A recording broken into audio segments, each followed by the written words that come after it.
Hey guys, Zibbo Gaming here with a review on Helldivers 2. So we're going to look at the graphics, we're going to look at gameplay, story, and a few other things, and then we're going to give it a score and go from there. So I'm just going to be looking at the ship. Alright, so we've got our little game here that we can play. We've also got the stratagems. So I like this, there's a lot of customizations. So we've got ship modules. So these are all the guns that you can actually purchase and unlock. These are some orbital strikes, so the unlocks are very good. Hangar stuff, your bridge, and then your engineering bay. So there's heaps of like customizations on how to build your actual class. Then we've got ship modules. So these are like buffs to pretty much just buffs towards your class that you're going to run. So this is really good when it comes to customizations. There's so many different things to do. Now, I'm going to go over to the store. So, I'm going to look at the first one, which is the free store. Alright, guys. So, the free store, I haven't purchased anything from it. The guns look quite basic until it gets towards the end. Like, this is looking good. This looks good. But where the good guns are, in my opinion, is when you have to spend the $100 and buy the Steeled Veteran pack, which comes with like a season pass. Um, like these guns are a lot better. So this is the current gun I'm using. It's an explosive automatic shotgun. Um, it's really good. But let's have a look. So there's four guns there's three guns, sorry. There's three guns in the season pass. So my goal is obviously to get them first, and then we'll go from there. But ship, you've got good customization on your character as well. So I've managed to buy four guns. So there's assault rifles, submachine guns, and shotguns at the moment. I think there's some rifles and stuff like that. I love that there's all different types of penetrations as well. Incinerary penetration. Then you've got handguns. It tells you, and you get your nades. Then you've got your armor, which all have different stats. So you got to go through that. There's so much customization, guys, in this game.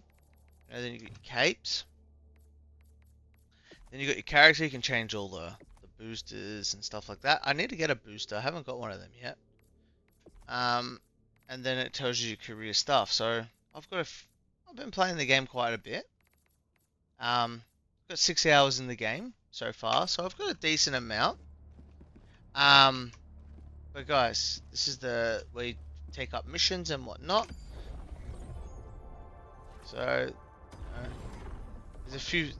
So I believe once like the game gets more and more into it, it starts to unlock more and more maps and locations. At the moment, I think we've got Angels, we've got Edra Prime, we've got Fenrir 2, and that's all we've got at the moment. But look at all these planets that we can unlock.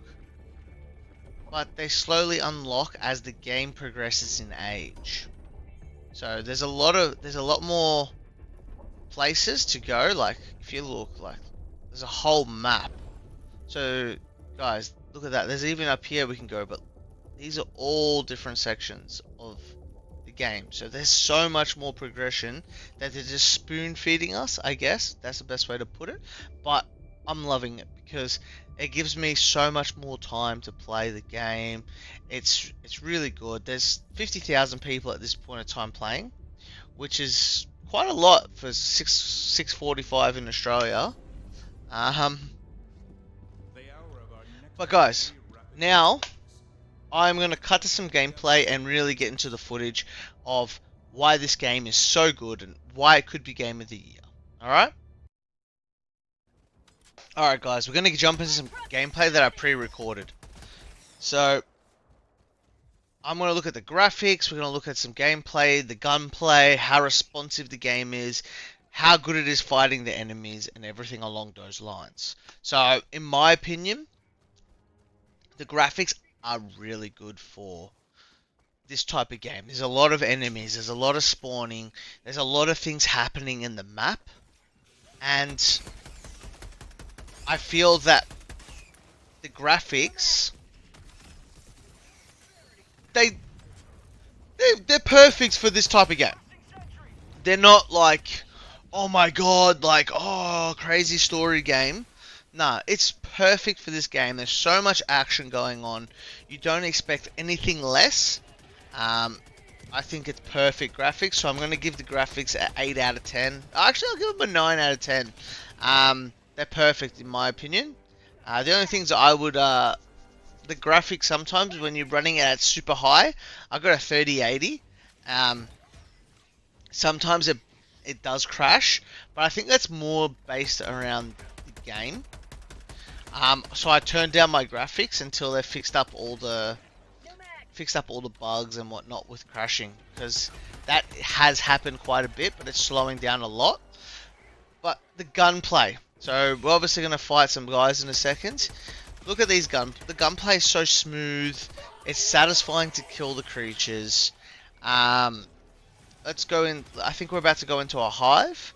So let's go into this hive and we'll have a little bit more of a look of how good this game actually is. So I'm going to speed it up. So here we go. So look at that. So I've got my grenade launcher. Oh, the one thing I do really like, but it is the friendly fire in this game. So friendly fire is a thing, and you can die to anything of. So you got to be careful of where you put your turrets. You got to be careful where you shoot. You got to be careful of everything when being a teammate. I feel it gets quite hectic when you're playing in a 4-man. That's what makes the game really fun. All right, so this is one of the tanks. So it's got that good mechanic of diving as well. So you can see me diving here and there to dodge enemies. Oh, look at that. So this is one of the, it's called a tank. Pretty much, yeah, strong. But yeah, guys, the gunplay is really smooth, fluid. It's very responsive. And yeah, so this is like throwing down like a stratagem. You'd use your arrow keys or your WASD in the correct order, and then it will give you pretty much stratagems that will come and help you. It'll give you grenade launchers, orbital strikes, reinforce your friends, everything along those lines. So I think the gunplay and the actual action of the game is really, really good, fluid, and I think it's definitely worth picking up just for that. But let's get into it a little bit more. The launch was a bit, how you going? Myself, I disconnected quite a lot, but after that, it did get a lot better. I think that was just due to the fact of the developers not understanding how many people were actually going to buy this game and purchase it. I think at launch there was over 300,000 people playing the game just on Steam, not PS4. So there's a heap of people playing this game at the moment. But yeah, so that was one of the downfalls. Another downfall is it is hard to play this game solo. You do need friends to play this game. For starters, it's not as fun playing solo, but it's when you've got a group of people and you're all working together, taking out like hives and, you know, going on like this adventure around like this world and doing quests and trying to like develop, like, you gotta take over the continent or the planet. It's really fun. So this is like a side quest. This was one of the main quests. We had to go destroy eggs. There's also side quests where you gotta destroy hives and whatnot as well. I think it's a good variety because you can do the main quest and just get in and out, or you can do the side quests and get the most out of the mission. There's heaps of extra weapons on the ground. You know, the gameplay's incredible. There's heaps of anyone can have their own play style. That's what I love. No one's running the same thing. So, for example, in this 4-man, I was pretty much looking after all ad control. So, all crowd control, ads, everything along those lines. That was my job. We had two guys that were pretty much just focusing on heavy, and then we had one guy who was pretty much focusing on support and completing all the objectives. So that there helps, because if everyone's running similar stuff, when like a tank comes and everyone's running anti-infantry, that tank is going to run through us all. Just because you know that every enemy has a downfall and it has a ways to kill it. So that means you have to build a team that's diverse to actually fight the enemy, which makes the game a really, really, really good, because a lot of people have to build diverse builds, and you have to build with your team. That's something I am really liking. Now, another downfall I have in this game is sometimes you die to your friends, but it will say explosion or something along those lines. I like it when it says you were killed by X player, because then you can tell them off. Hey, why'd you kill me, bro? Oh, then you have a bit of banter. The game's really fun. I think one of the key things with this game, it's so engaging for a team to play. And yeah, guys, I think this game has a lot of potential to become Game of the Year. I am going to give it an 8.5 out of 10. That 1.5 gap from being a 10 is going to depend on how they implement all this new content that they're promising, and how they're actually going to inbuild all the new equipment and guns and stuff along those lines. Ugh, they got me there. But yeah, guys, it is early in the morning. Sorry for the yawn.